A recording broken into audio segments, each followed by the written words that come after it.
Hops!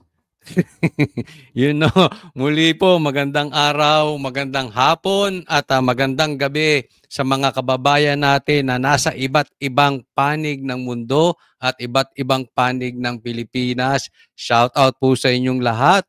At ang magiging topic po natin ngayon, Marcoleta, nagdeklara na talaga ng all-out war sa mga kasama niya sa Kamara.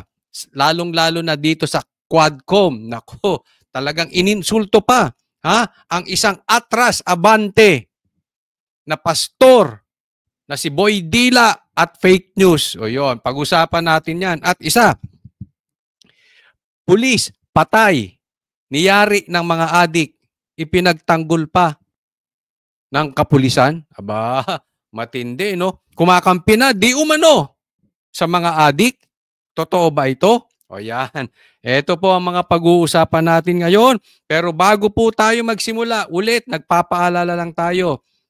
Like nyo po itong video na ito nang sa ganon ikalat ito ni YouTube. At para pag ako'y nagkaroon ng video ay mapanood at i-inform kayo agad-agad ni YouTube. Sana masasamahan nyo ako parati, ha? Okay, so gawin nyo akong background habang kayo nanonood ng TV, habang kayo ay kumakain, or habang kayo ay naka-break time, or kaya ay kayo bago matulog, or kayo ay bagong gising, o kayo magpupunta sa CR, ay gawin yung background itong video na ito. At syempre, doon sa mga hindi ko pa po subscriber, subscribe po kayo. Ayan, hindi na po natin pakakatagalan. Syempre, diretso balita tayo dahil kay Coach Oli, ang bida ay ang balita. Eto na po. Adik. Ni-rape ng mga adik. Nako, yare-yare. Yung mga pinatay ng mga adik, yung mga ni-rape ng mga adik, sino ipagtatanggol nyo? Pulis o yung mga adik? Eto problema sa inyo ulit-ulit. Yung mga pinatay ng mga adik. Nako. Ni-rape ng mga adik. Yung pinagnakawan ng mga adik. Mga napatay na pulis ng mga adik. Sa panahon na sila hinuhuli, sapagkat hindi naman madali, nahulihin mo yan. Opo. Lalaban at lalaban. Yan ang totoo. Okay? Ito kasing mga ito, yan yung sinasabi ni PRRD. Hindi po madaling huliin ng mga adik. Hindi po, kasi nga adik yan eh. The fact na kaya mo nang mang-rape, the fact na kaya mong pumatay, the fact na kaya mong magnakaw, the fact na mangre-rape ka ng bata, minor de edad. Ibig sabihin ng utak niyan, wala na talaga. Ang adik, lalong-lalo na pag yan ay nakatira, matatapang yan. Huwag po tayong maglokohan. Siguro, bawat isa po sa atin dito, meron tayong naging kamag-anak, or meron tayong naging kaibigan, o meron tayong naging kapitbahay. Diba? Hindi po mawawala. Siguro meron tayo nakakilalang adik. At war freak yang mga yan. Diba? War freak. Anong gusto mo? Sinong mamatay? Yung adik o yung pulis? Ang problema, pag yan na nakagahasa, anong sasabihin ng adik? Sorry. Kasi high lang ako. Ay, sorry, napatay ko yung nanay mo. Kasi high ako noon. Diba? Hindi po madaling hulihin ng adik. Huwag po tayong maglokohan dito. Alam nyo po yan. Yan. Lalong-lalo na yung mga pulis nakasangkot ng mga adik, ng mga puser. Yung mga nadisgrasya nila, lahat ng mga kawalan na nangyari sa kanila, lahat ng damage na nangyari sa buhay nila, lahat ng kalungkutan na nangyari sa buhay nila, pagkamatay ng kanilang mga mahal sa buhay, tinatanggap ni Congressman Atrasado? Yan ang problema. Alam mo, ito, all-out war na ito. Itong ginagawa ni Marcoleta, ito talagang pakikipaglaban na dito sa Quadcom. Diretsahan na, pinangalanan. Alam naman natin kung sino, di ba? Siguro naman alam nyong lahat kung sino itong Congressman Atras Abante. Di ba? Ito si Pastor Atrasado. Di ba? Alam naman natin 'yan. Di ba? Tingnan ninyo. Lalong-lalo na kung yung adik ay pulis. Lalong-lalo na kung yung adik ay yung pulis ay may pinagtatanggol na adik, kasabwat ng mga adik. They are very dangerous. So ayaw nyong mamatayan pero gusto nyong mamatay yung mga nagpapatupad ng batas na matitinong pulis na humuhuli dito. Ganyan po ang ginagawa nyo, Quadcom. Nakipagkuntsaba pa kayo diyan sa mga pinagbibintangan di umano ng mga NPA. Nakipagkuntsaba pa kayo di umano dito sa sundalong kanin na alam naman natin talagang kontrabida lang yan sa mga Duterte. 'Di ba? You are so low.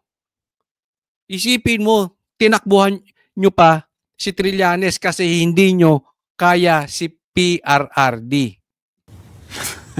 Ha?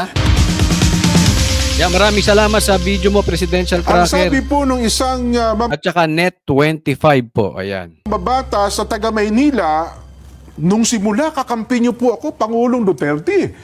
Ako po'y kapanalig ninyo at tumulong po ako sa inyo, pero hindi ko... Sino yan?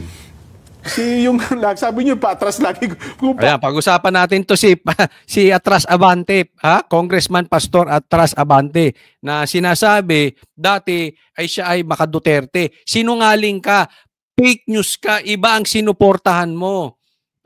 Tapos nung nanalo siya, panig ka sa mga Duterte sa kanilang drug war. Hindi nyo ba alam? Yan po ang pinost niya sa Facebook niya, di umano na siya ay panig sa drug war ni PRRD. Ngayon, hindi na. Anong meron, Atras Abante? Di ba? Bakit bigla kang nagbago? Atras ito lagi. Baka si congressman atrasado. Yung hindi ko anya matanggap dyan. Congressman atrasado. Buti nga, gumanda hindi at Congressman Dila. Bakit napakarami ng batang namatay? Pero ito Higit 30,000 ang nautas sa... Saglit Masasaktan na naman siya rito. Nanonood ng social media yan Naalala nyo yung ininsulto si Dan Fernandez ng mali-mali ang English? Pinagtanggol niya. Nag-English siya. Yung English naman niya binabasa. Pag hindi siya nagbabasa, duwag mag-English. Duwag. Ito naman si Congressman Atrasado. Ayan. Sigurado, alam niya to. Babanatan niya to si Marcoleta. Abangan natin. Magbabakbakan to si Marcoleta at saka si Abante. Kanino kayo? Ewan ko sa inyo. Kung pupunta pa kayo kay Congressman Atrasado. Ang buhay na hindi natin may paliwanag. Yan po anya ang hindi ko matanggap. Hindi matanggap. Yung pinatay ng NPA, natatanggap niya? Nako, tanungin mo dyan. Tanungin mo Teka muna. Bakit Atrasado yung pinatay ng NPA natatanggap mo? Hindi, tanungin kita, Castro, bakit natatanggap nyo yung pinatay ng NPA? Paduano, natatanggap nyo yung mga pinatay ng NPA? Nagtatanong lang tayo. Brosas, Castro, Raul, yung pinatay ng NPA, Paduano, natatanggap nyo? Abante, Atras Abante, Atrasado. Ano ba yan? Basta, bahala na kayo kung anong pangalan yan. Alam naman natin sino tinutukoy ni Marcoleta. Diba? Kasi napaka-ano nyo napaka-ipokrito nyo.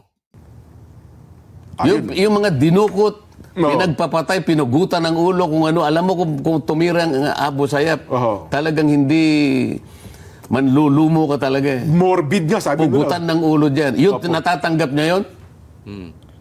Bakit hindi nyo ipa-extrajudicial? Tinan mo? Ulitin natin yung mga pinapugutan ng ulo ng mga yan. Hindi kayo concerned? Ulo dyan. Natatanggap niya yun? Alam mo kung tumira ang Abu Sayyaf, talagang hindi manlulumo. Ayos sa inyo yan? Pag tumira ang Abu Sayyaf? Mo ka talaga Morbid nga, sabi mo. Pugutan ng ulo dyan. Natatanggap niya yun? Kaya nga double standard itong mga ito Bakit nakatuong... alam mo, wala sanang problema kung iniimbestigahan nila ang Duterte at si BP Sara kung nakikita nating patas. Yung tipong galit sila sa lahat. Galit sila sa NPA, galit sila sa Abu Sayyaf, na mga pumapatay, na pumugot. Yung galit sila talaga. Alam ng taong bayan, kaya galit na galit ang taong bayan. Double standard kayong mga ipokrito kayo. Pagkakampi ninyo, tahimik kayo. Pag Duterte, siguro, lahat ng galaw ng Duterte, nako, hindi tanga mga Pilipino. Hindi lahat ng mga Pilipino kaya nyong bayaran. Hindi tanga mga Pilipino. Alam nila ang ginagawa nyo sa Duterte. Hindi nyo ipa extrajudicial killings lahat ito. Bakit selective ang inyong process? Oo. Bakit selective ang inyong pagdinig? Exactly.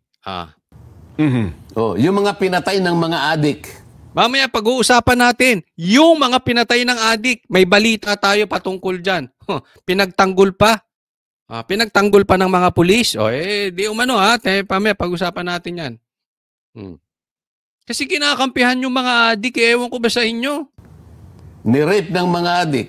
Yung Kung mangyari kaya sa inyo yan, mahal kayo sa buhay, pinatay ng adik, ni-rape ng mga adik.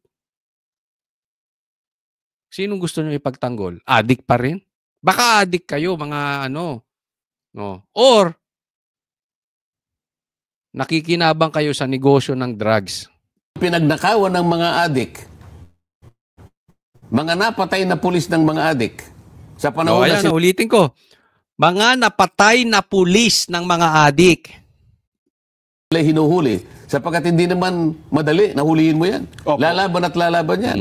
Lalong-lalo na yung mga pulis nakasangkot ng mga adik, ng mga puser, yung mga nadisgrasya nila, lahat ng mga kawalan na nangyari sa kanila, lahat ng damage na nangyari sa buhay nila, lahat ng kalungkutan na nangyari sa buhay nila, pagkamatay ng kanilang mga mahal sa buhay, tinatanggap ni Congressman Atrasado? Yan ang problema sa'yo, Congressman Atrasado. Alam mo, bagamat hindi pa nangyari sa amin yun, no? Pero, pag-iisipin mo talaga. Halimbawa, ikaw ay may mahal sa buhay at nabiktima ng adik. Masakit yun eh. Isipin mo nananahimik. Masasayang ang buhay ng isang tao dahil sa walang kakwenta-kwenta, dahil ang isang tao ay hindi marunong magpigil sa sarili. Pero higit na nakakaasar dyan, hindi lang yung adik. Yung mga congressman na ipinagtatanggol pa ang mga adik, dapat nga nagpapasalamat kayo sa Duterte dahil nililinis ang kalsada natin. Wala na kayong natutulong diyan sa mga pagsugpo ng adik. Perwisyo pa kayo. Perwisyo kayo, mga animal. Ha? Yun po ang itatanong ko sa kanya pag nagkita Kasi kami. gusto kong itanong mo sa kanya, bakit hindi nyo po inimbita ang Solicitor General nung panahon ni Mismo. Pangulong Duterte? Ah, Sapagkat siya ang abogado. Siya ang abogado ng ating pamahalaan. Ba't hindi po nyo tinawag ang Secretary of Justice? oo. Bakit hindi nyo po tinawag ang...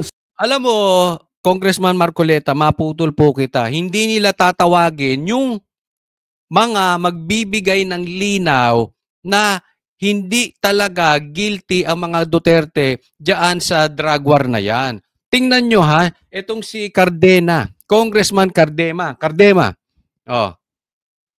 Nagsabi ng katotohanan ng talagang nangyayari sa drug war. Pinagsishare mo na ng mga NPA. Anong ginawa nila kay Cardema? Nagalit sila. Di ba? Nagalit sila.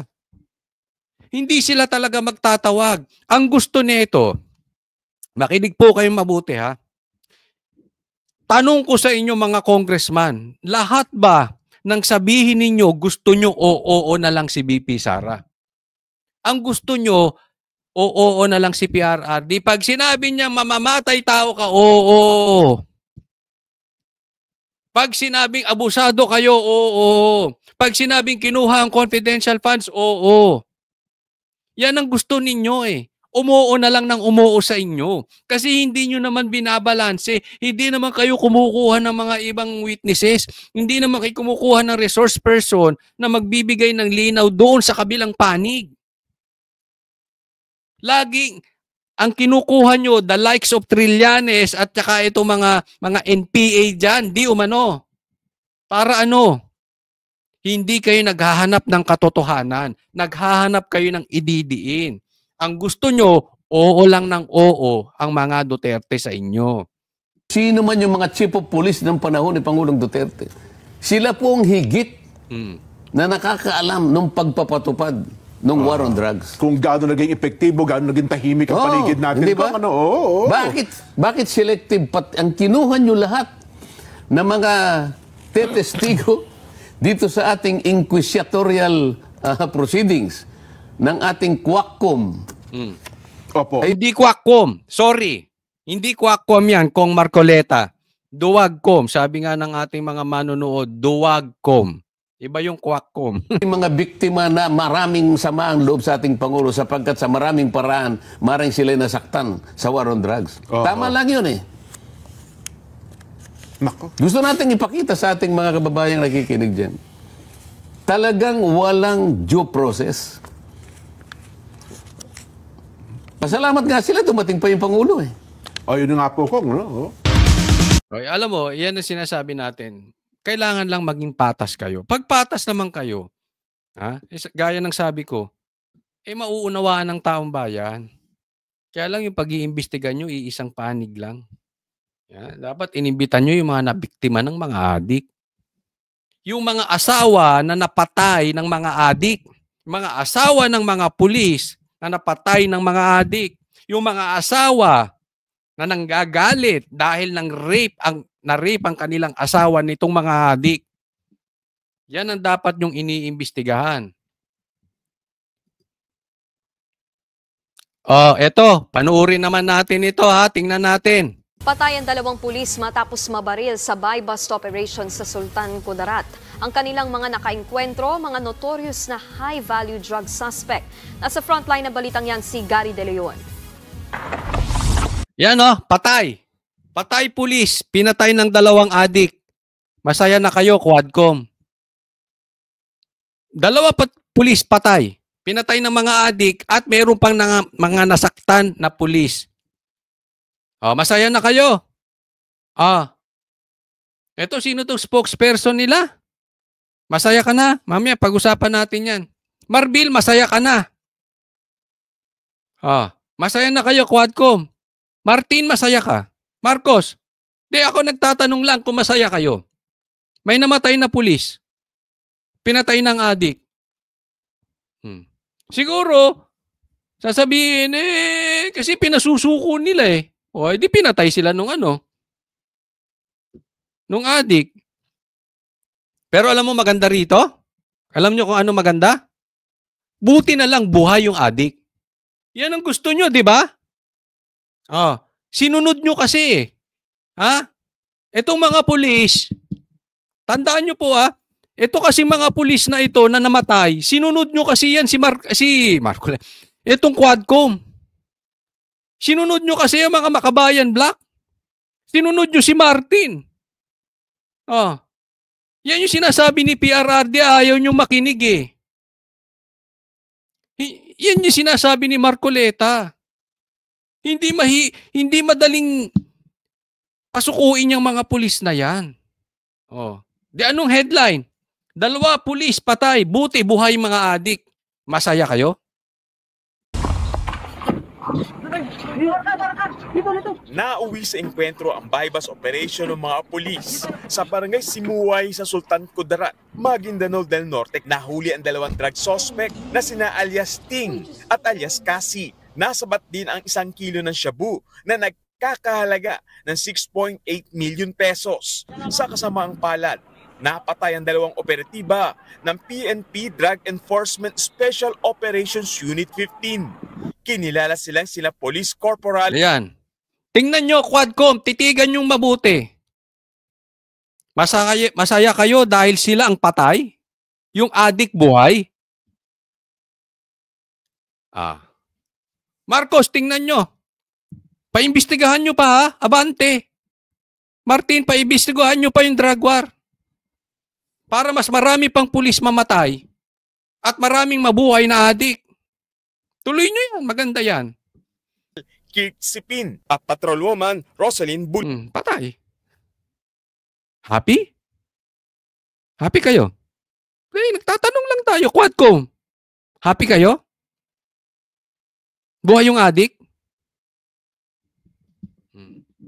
Dahil sa ginagawa nyo, marami pang mangyayaring ganito. Baka mamaya, itago nyo lang, hindi nyo ipabalita. Buti na ibalita ito eh. Pero baka mamaya itago nyo lang eh. Marami pang susunod. Lalakas talaga loob ng mga adik. Sa baril, unahan lang yan eh. Hindi naman yan parang suntok. Pag sinuntok, masuntok ka isang beses, buhay ka pa eh. Ito, one time ka lang. No. Happy?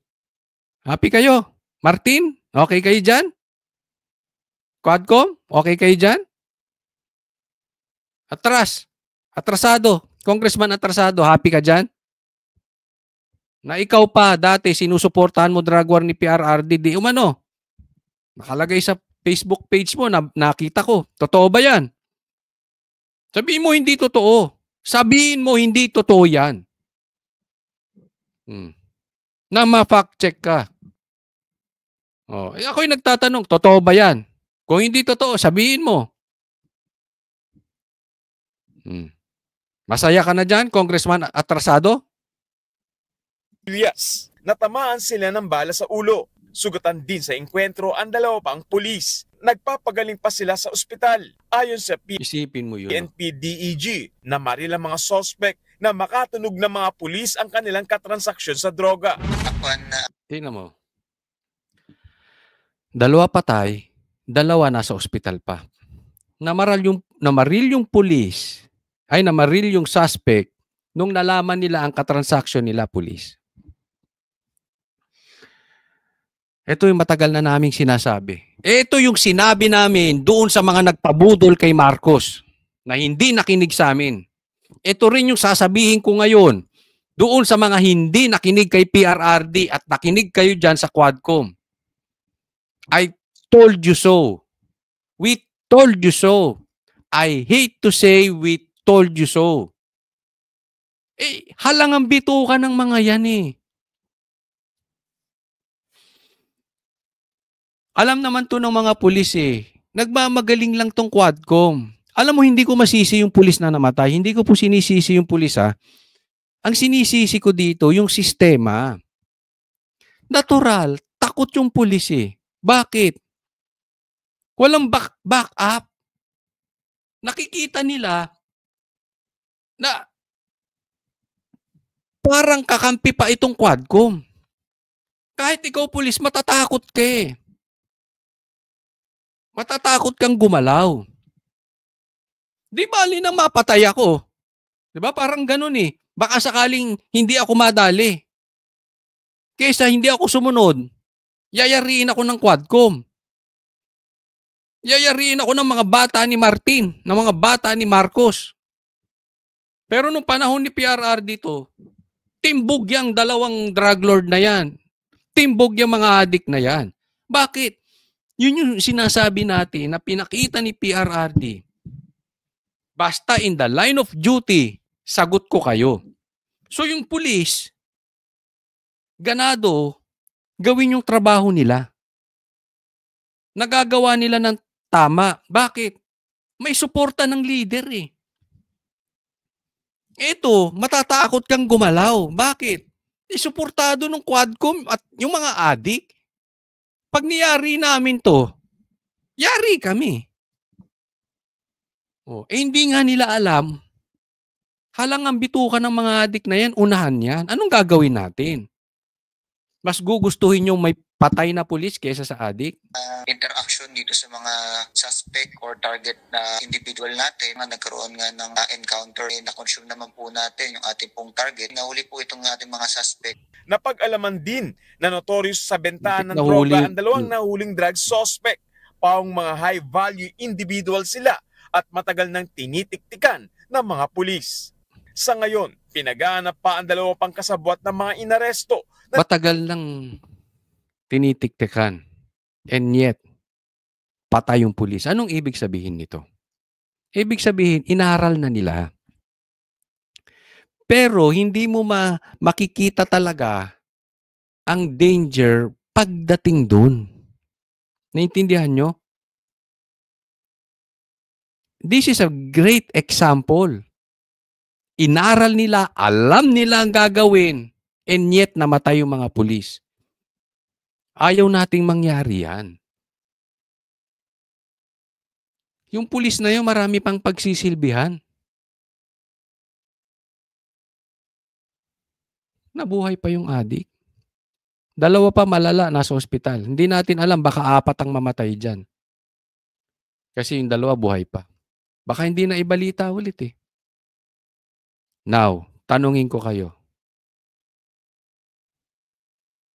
Anong mali doon sa hearing na ginagawa ng Quadcom? Lahat mali.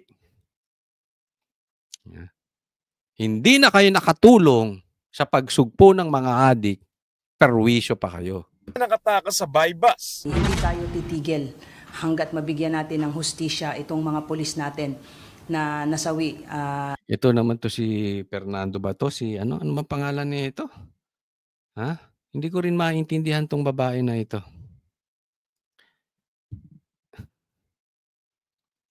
Hindi raw sila titigil hanggat mapagtanggol nila at mabigyan ng hustisya itong 2 pulis. In the performance of their duties. Itong operation po na ito would indicate how serious the PNP in our campaign against illegal drugs. Hindi po yun. Mali ka ron, ate. Mali ka doon, ma'am.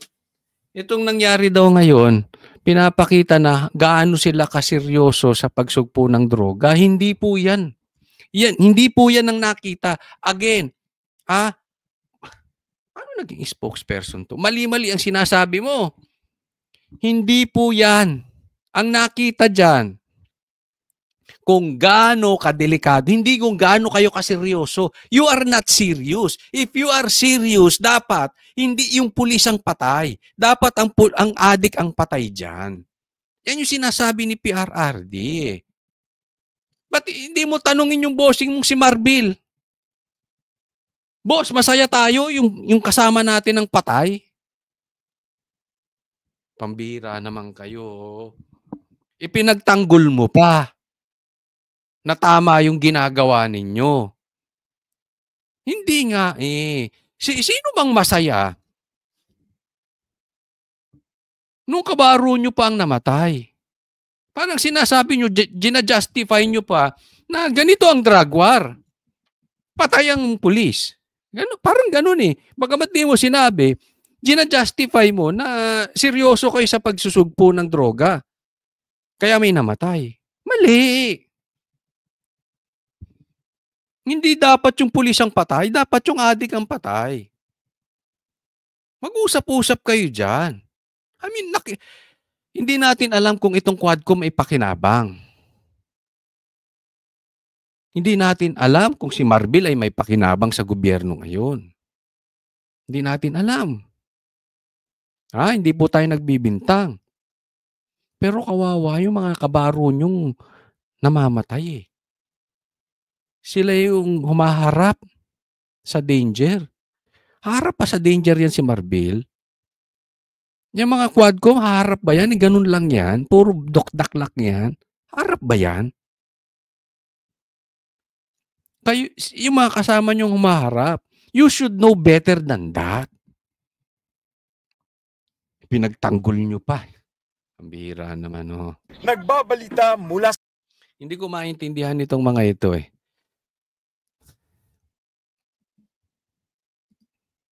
Alam mo, naaawa lang tayo doon sa mga pulis na may mga pinag-aaral pa, may mahal sa buhay. Nasayang yung buhay dahil sa adik. Dahil natakot ang ilan sa mga opisyal natin, mga politiko natin, mga ahensya ng gobyerno, natakot ipaglaban yung pinaglalaban ni PRRD na drug war. Kung tinutuloy ninyo yung drug war ni PRRD, again, hindi sana yung pulis ang namatay. Maawa naman kayo sa mga kabaro ninyo. Lalong-lalo na, etong binubuwis nila yung buhay nila. Matitinong pulis. Di bali na sana yung mga pulis na adik eh.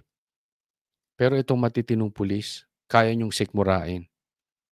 Dahil nakinig dyan sa mga congressman na atrasado. Ewan ko sa inyo. Mag-isip kayo. Maraming salamat po at huwag pong kakalimutan, subscribe kayo kay Coach Oli. At doon naman, sa mga hindi pa po nakakaalam, may programa po ang Banateros, Monday to Friday, dyan lang sa SMNI. Sana masuportahan ninyo ang SMNI at ang programa namin dahil ang SMNI ang tunay na nagbabalita, ang mainstream media na may yagbuls. Nagbabalita lang ng totoo at hindi takot dito sa mga bangag. Maraming salamat po para sa Diyos at Pilipinas nating mahal. Coach Oli po, God bless everyone. Ay, binabati ko nga pala yung couple na mga kaibigan namin. Etong si Rap at saka si Pam. God bless you at sana ay magtagumpay pa kayo dyan sa inyong real estate business. Maraming salamat.